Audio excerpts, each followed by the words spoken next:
Hello. So, what I'd love to share with you today is about a book I've been reading, Outwitting the Devil by Napoleon Hill. He wrote Think Rich, Grow Rich. Now, this book was written in 1938. It's been very illuminating for me. I haven't finished any of all of it. And so basically what it is it's about Napoleon Hill is doing an interview with the devil. And you can replace the word devil with whatever words you want to use, but for me that word is fitting because it kind of encompasses the dark side of things.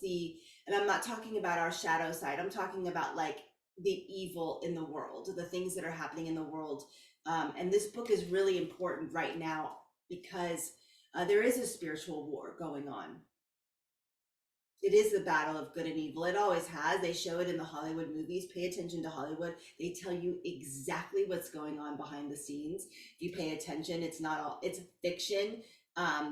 It's fact versus like what is it, blanketed in fiction. But anyway, but currently, as the game has been amped up since COVID, we are actually we're in this really intense invisible war, and there are men and women that are standing for both in real bodies, but there's a lot going on. Okay, but what it comes down to is what's running what is running the agenda to keep humans in fear, disengaged, distracted, broke,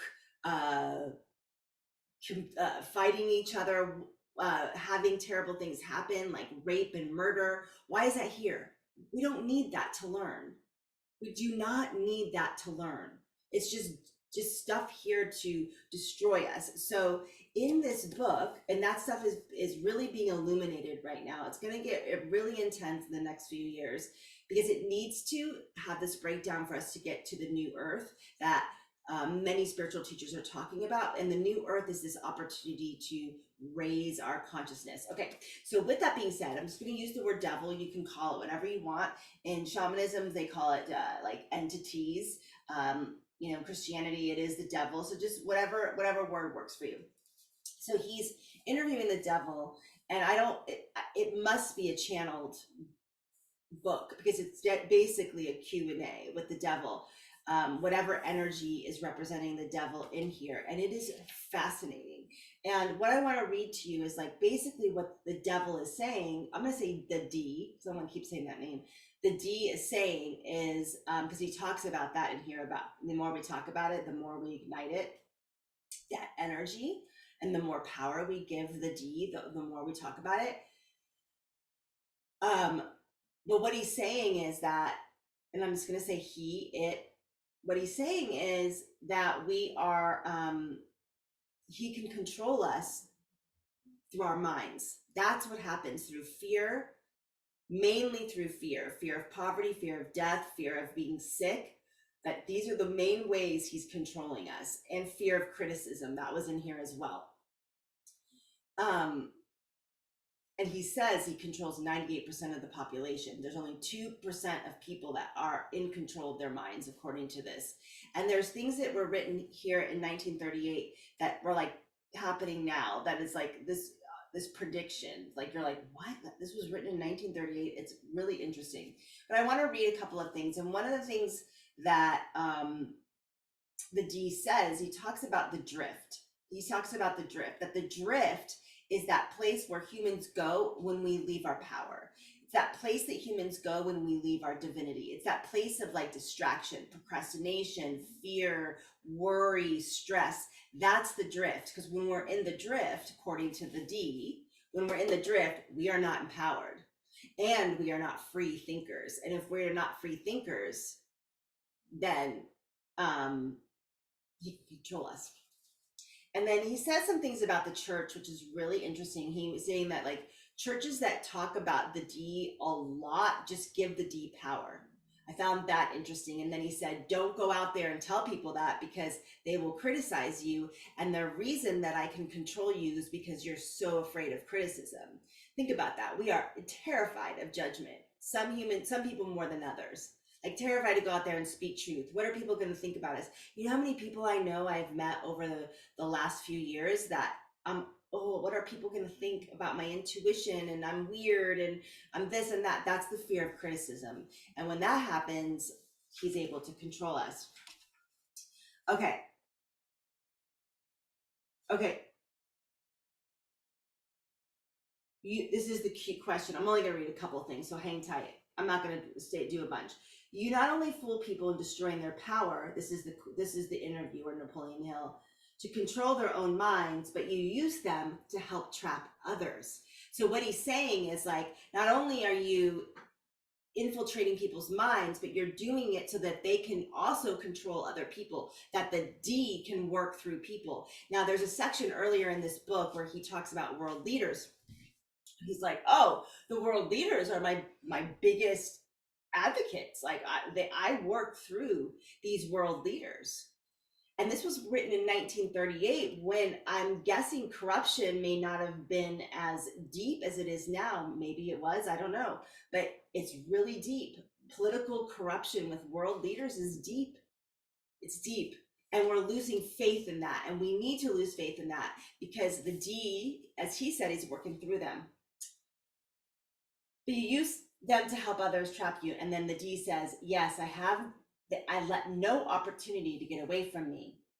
And then they go into talking about hypnotic rhythm and how the D controls people through hypnotic rhythm. And he was saying, if people would just the D even said this, if people would connect in with nature, the 4 elements of nature, air, water, fire, earth. And he even used the word she as earth. She would help you regulate, but people don't do that. People live in the drift. So I'm able to create a hypnotic distraction with them through fear. Through fear. What human fear best serves your purpose? The fear of death. And then earlier in the book, he talked about the fear of poverty, the fear of death, and fear of illness are the 3 ways that he can control people, and that people can stay in the drift. And then it talks about religious leaders, the ones that talk a lot about the D, and that they're actually, oh gosh, I can't talk right now. Maybe it's the D. No, I'm just kidding.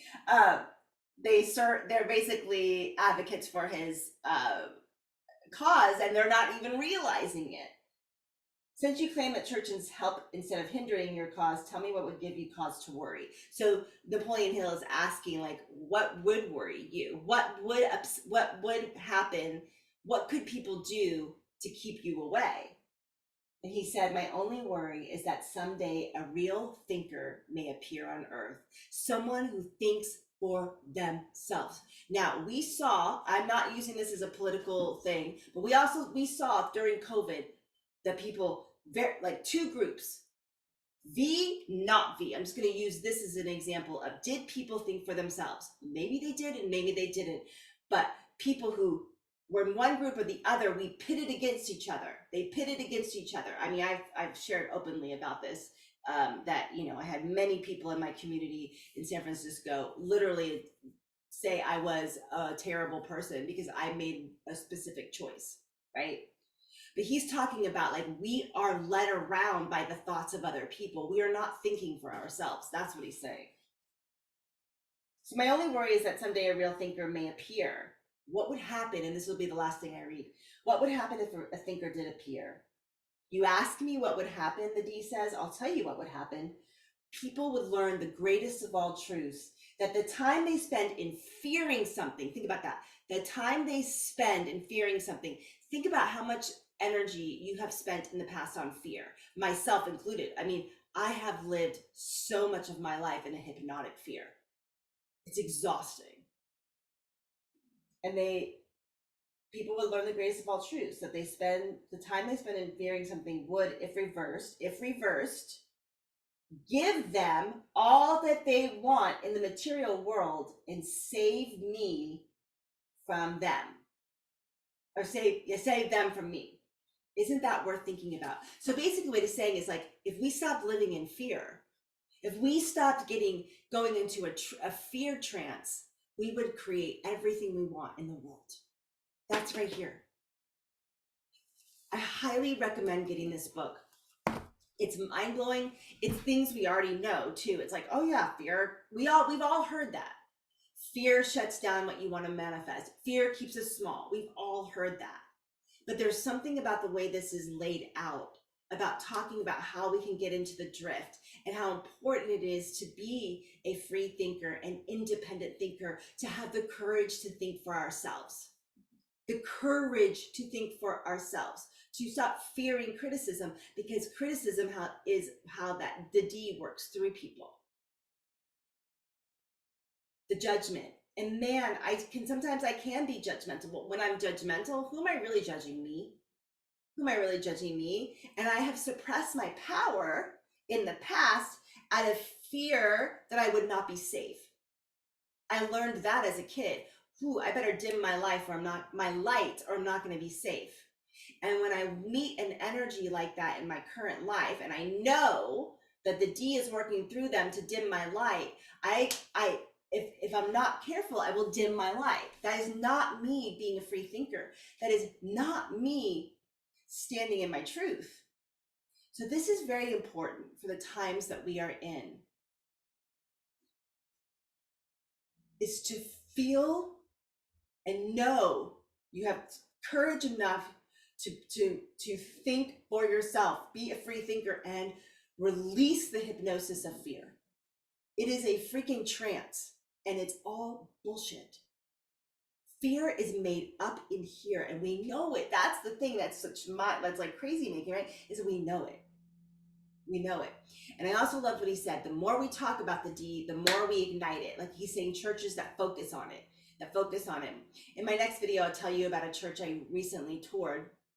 It was it was illuminating for me, because I want my daughter to be close to God, and we go to a Unitarian church, and I want to be closer to God. And so we're researching churches and schools and things like that.